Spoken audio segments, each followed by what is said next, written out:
Hi, thanks for joining us. I'm going to walk you through how to assemble the Bluebird box kit that's provided by the Finger Lakes Museum. I'll show you what you need for tools. I'll show you the materials that come in the list. I'll show you what the assembled box looks like. And then, of course, we'll walk through putting the box together. This is the completed box, according to the plan that the Finger Lakes Museum used, provided by the North American Bluebird Society. The roof projects at the front, at the back, help keep rain out. It has ventilation holes drilled on both sides. It has a pin that you can remove so that you can unhinge the front to clean the box out in the off season. Has drainage holes drilled in the bottom, and it has a little gap up at the top to provide for a lot of ventilation during the nesting season. And of course, the correctly sized hole drilled in the correct location to make the box attractive to bluebirds. You don't need very many tools to assemble this kit. You'll need a hammer. You don't need a real heavy one. A pencil and a drill with a drill bit. In this case, I have a 5/32 drill mounted in my drill bit, mounted in my drill, so that it will provide the correct size hole for our pin. This is what your kit looks like. This one's bundled. It's got 6 pieces of pre-cut lumber. It has a little bundle of nails, and it has a spacer, so marked. I've already opened up another kit to make the demonstration a little bit easier. When you open your package of nails, you'll get about 2 dozen galvanized screw nails and 1 smooth, shiny, double-headed nail that'll be your hinge, your pin for the front of the box. So find that one and be sure to set it aside. Also with your box, you're going to get a multi-page interpretation or guidance from the New York State Bluebird Society on where to locate your box, how to mount it, how you can provide a predator guard to protect the eggs and chicks in the box. There's 3 complete pages, easy to read, maintenance and the like. And also there's the 1-page design from the North American Bluebird Society if you were interested in building more boxes. Helps you keep track of the size and character of the different pieces of the kit. Okay, the individual pieces, it's worth going through and familiarizing yourself because there are a couple of subtle issues.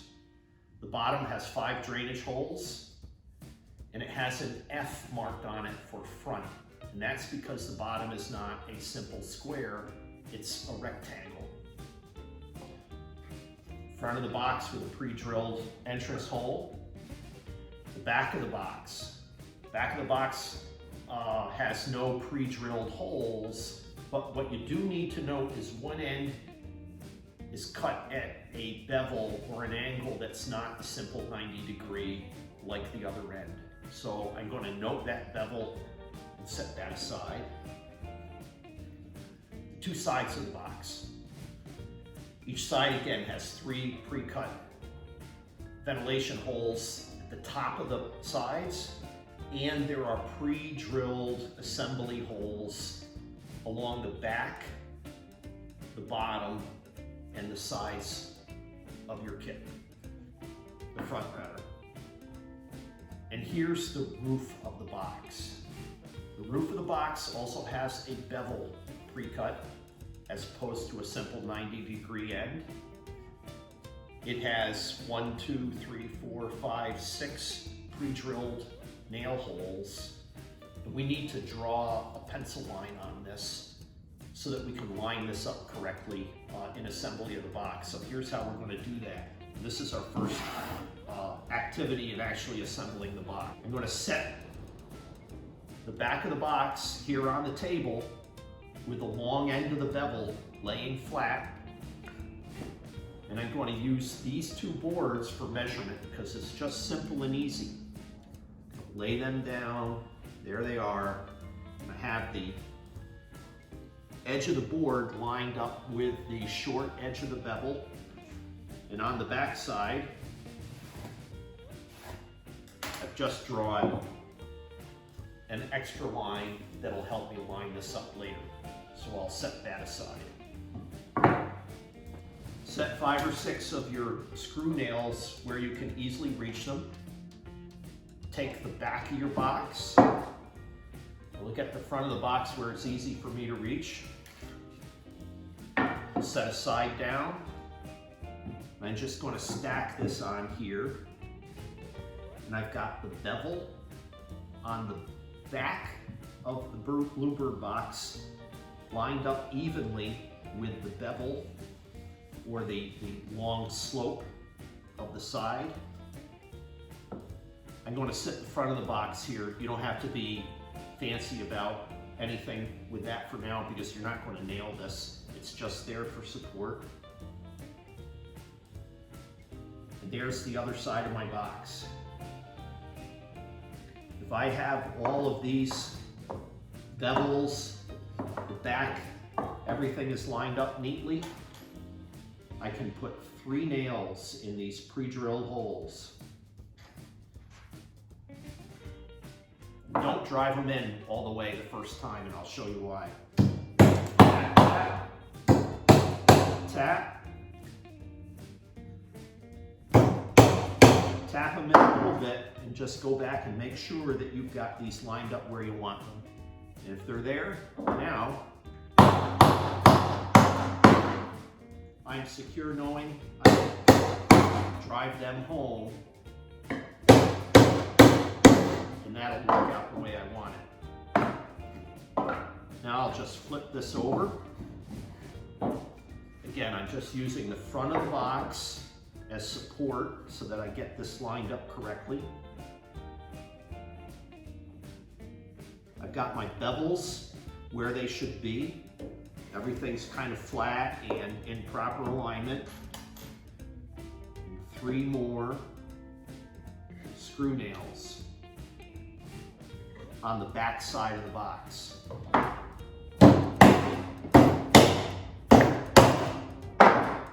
Doesn't take a tremendous amount of force to put those in there, and go slow again so that you can pull these nails out. Let's do that. See, that pops out pretty easily if I needed to realign it.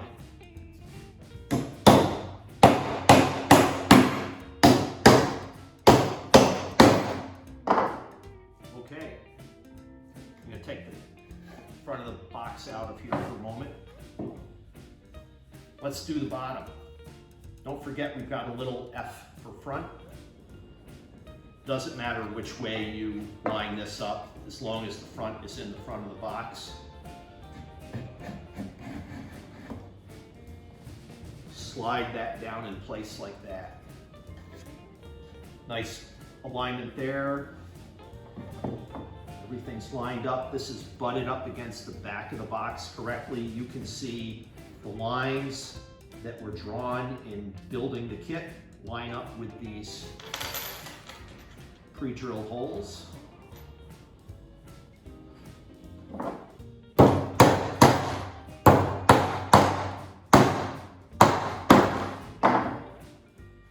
And 2 more.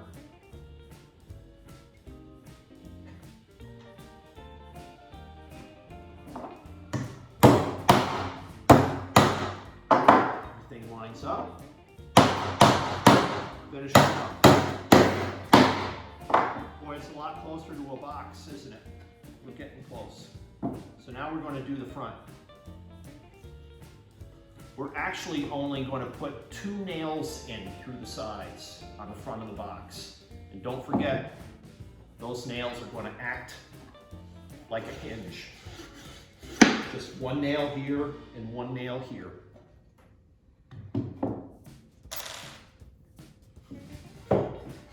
But this is where our spacer comes in. So there's our spacer. I'm going to set the front of the box roughly in place. And this spacer is going to help us get the correct amount of room here for ventilation. So just temporarily, I'm going to hold the roof in place, take my spacer,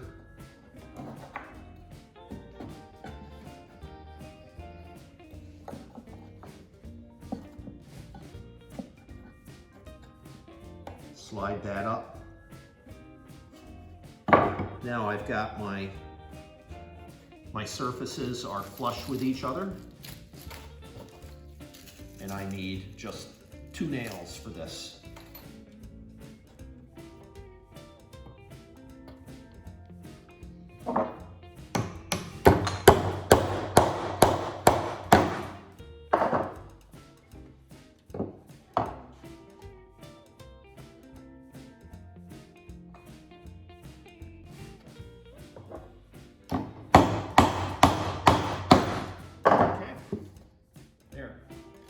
If this is sticky, don't worry about that, because over time it'll start to loosen up. We have very little left to finish putting this together. Again, here's the roof of our box. I'm going to get 6 nails out and ready. 2, 4, and 6. I'll set the roof of the box here and use the line that I drew earlier for alignment.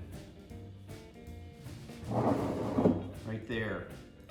Now I can see that my pre-drilled holes align correctly with the back of the box. I've got my surfaces fairly flush. We'll just set all of these in here.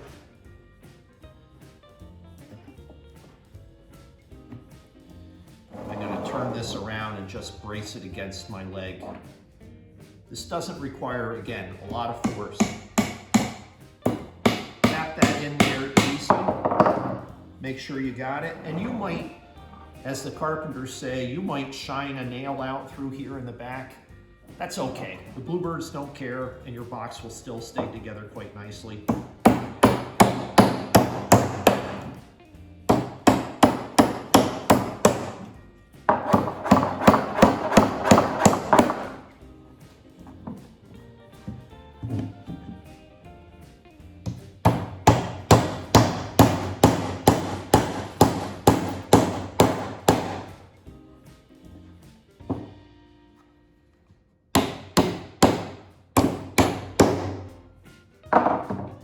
That's okay. Okay, the final thing we do, we're going to drill a hole for the pin for the front of the box. That's so it stays closed during the nesting season. And the reason why we can't pre-drill this is because we can't guarantee that the alignment of all of this will be correct when the kit is put together. So I'm going to take my drill, I'm going to drill down towards the bottom of the box at an angle. That makes sure that the pin stays in correct place by gravity instead of potentially falling out. Now there are, in this kit, there are a couple of unused pre-drilled holes, so I'm just going to start with one of those. Roughly go down at a 45-degree angle.